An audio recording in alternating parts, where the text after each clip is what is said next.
Of you. Good morning, children. Today I want to discuss again the applications of two positive integers or more positive integers.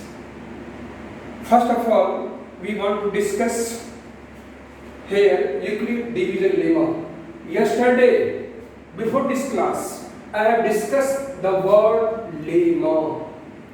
Lemma is basic fact which is used to prove other statements. If you think about the axiom in Euclid geometry, then you are confirmed 100% the axioms is what?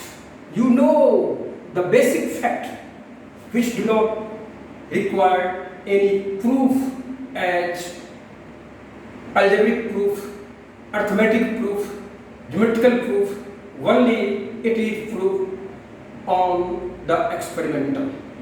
So now lemma is a proven statement. Proven statement, it means basic fact. As you know, the sum of two linear pair angles. You know, when a line ray extends on another line ray, then the forms two adjacent angles. Sum of these adjacent angles is 180 degree. It is basic facts. With the help of these axioms, we prove the sum of the angles of a triangle is 180 degree. Similar, lemma is also proven statements, and which is used to prove other statements. Now, here Euclid division operation is used only for positive integers. Listen carefully. When a positive integer is divided by another positive integer, then we obtain the remainder and also the quotient. So dividend is positive integer and divisor is also positive integer. But the remainder is whole number and the quotient is also whole number. Why? Suppose here 2 is divided by 1. Here dividend is 2 and divisor is 1, then the quotient is 2 and the remainder is 0. Here the remainder is 0, which is the less than the divisor, 0. And here 3 is positive integer, is divided by 2, then 2 1 are 2, then here we write down 2, then the remainder is 1. Similarly, here 5 is positive integer and it is divided by 3, so 3 1 are 3, and here we write down 3, then the remainder is 2. Similarly, we obtain the remainder is whole number. Here first 0 is whole number, 1 is also whole number, 2 is also whole number. So remainder is always whole number, and also the remainder is less than the divisor. Now we have to discuss the quotient. Now we want to discuss the quotient. If 2 is divided by 3,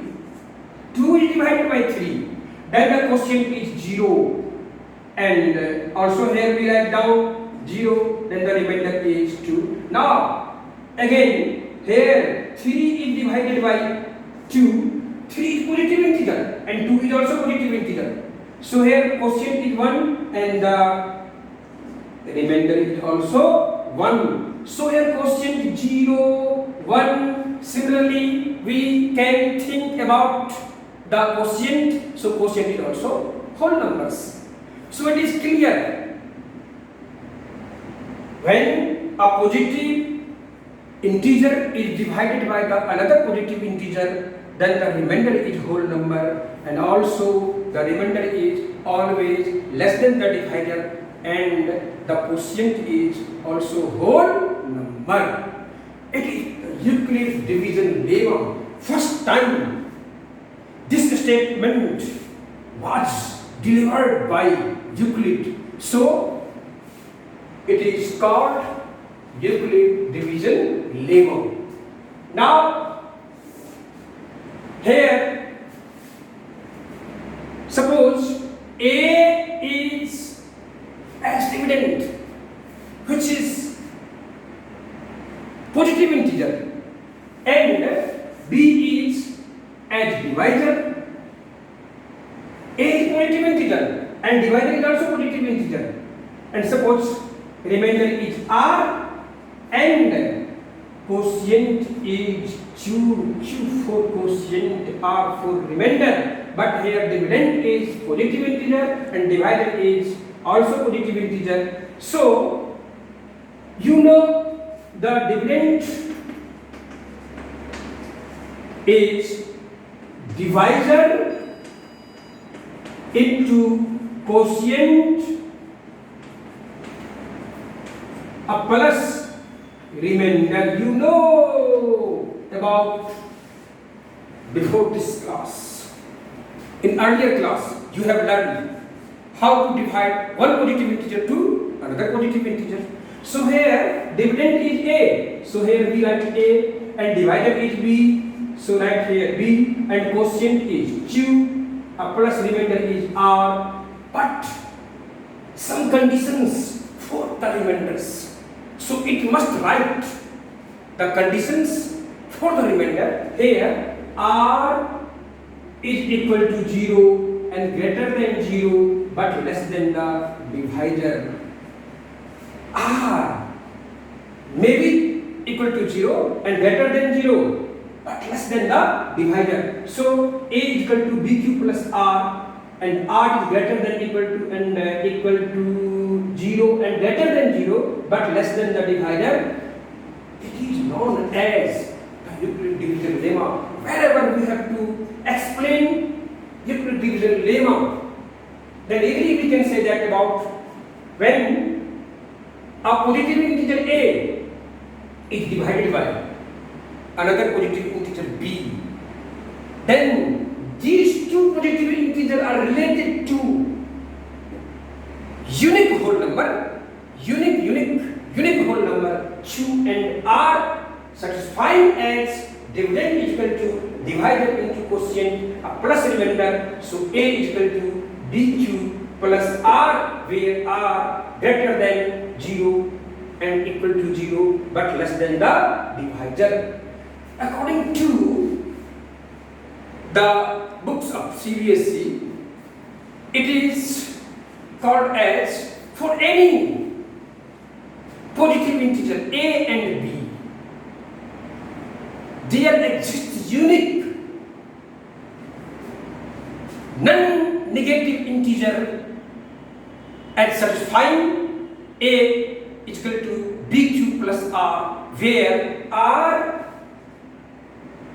equal to 0, greater than 0 but less than the divisor. So children, you are 100% confirmed about this. Now we want to, its application is used for finding the SCF. After this video, now we want to stop. I hope that you write these statements and also these operations.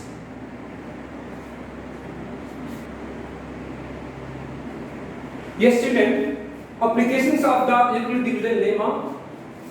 Here we write SCF. You know about SCF. SCF, that means what? Highest common factor. Highest common factor.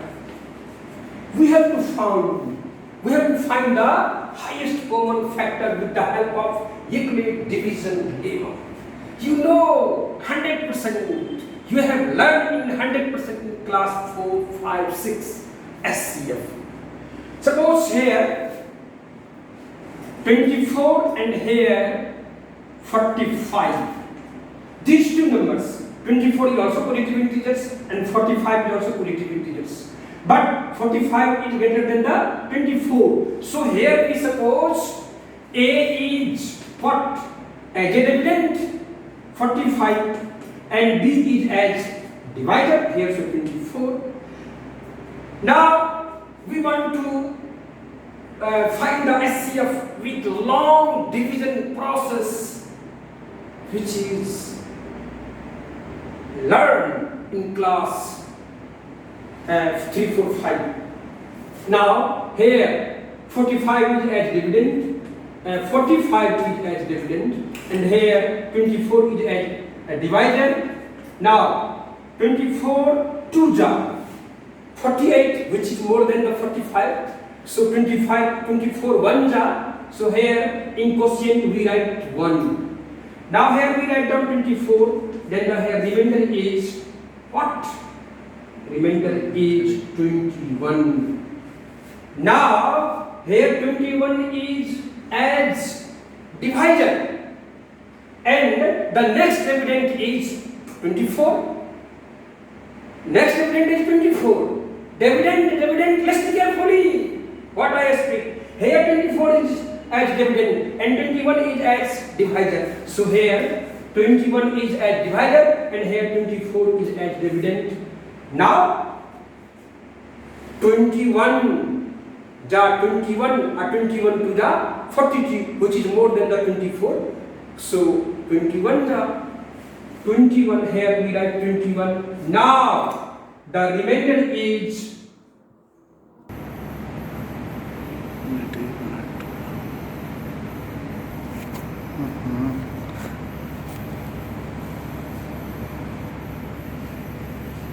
yes 21, 1 ja 21. Then the remainder is here 3. Now 3 is as divisor and 21 is as dividend. So here we write 21 and 3 8 ja 21. So here remainder is equal to 0. Whenever the remainder will be 0, then its corresponding divisor. 3 is the SCF of 24 and 45. So now here we write SCF of 24 and 45 is what?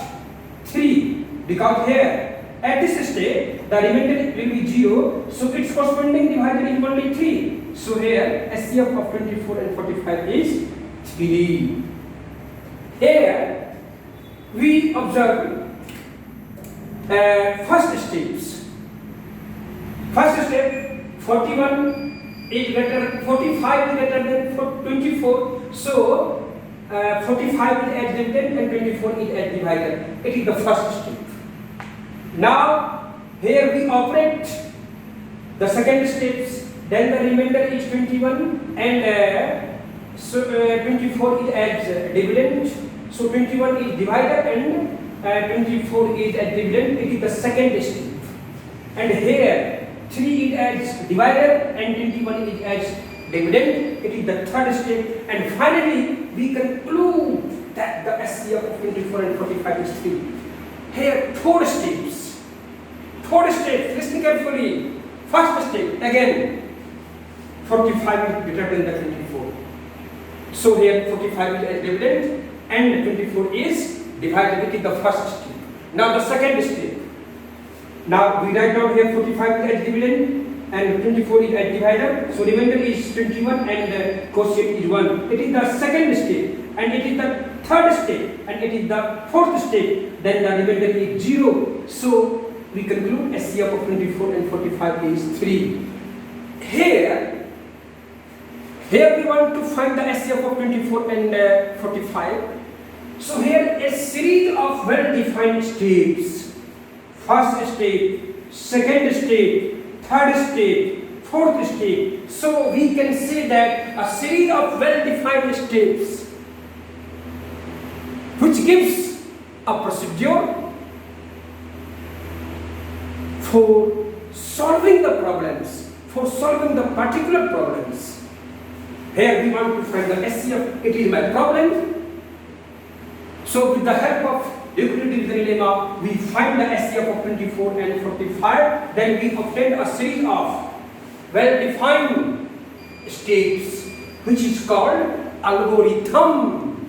Algorithm. So now here new word is algorithm. Algorithm. So a series of well-defined steps which gives a procedure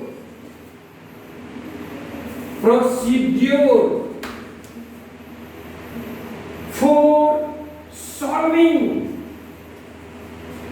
the problems. So it is known as algorithm, a series of well-defined steps which gives a procedure for solving the problems. It is known as algorithm. So we use algorithm for solving the problems.